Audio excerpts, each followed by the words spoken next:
What's up, you guys? We are back with another video, and this is garlic parmesan wings. Okay, so what I did was I bought wings from the frozen section. I boiled them in seasoned water with poultry seasoned salt halfway, and then I fried them the rest of the way, you guys. So that's how I do my wings if I buy them frozen. But anyway, so you want to take your wings out, and then this is the recipe that I use to make the topping for the wings, the garlic parmesan wings. I get all my recipes off Pinterest or online.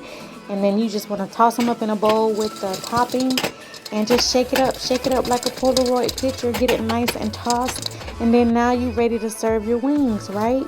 So now I got me some fries here that I got. It's just your regular checkered fries from the frozen section, y'all. Tastes just as good when it's fresh, okay?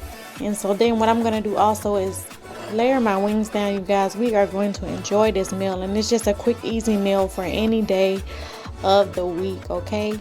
And then after that, what I did was I chopped up some from a carrot stick into matchsticks, some carrots, and I'm gonna serve that with a little bit of ranch. And then there go your vegetables. I didn't spill it over. There go your vegetables for that meal, and it's really delicious, you guys. And what I'm gonna do is go ahead and just retop some Parmesan and Romano cheese, grated cheese. That's the main key to make this, is you need grated cheese. But I hope you guys enjoy. Thank you so much for watching, and God bless you guys.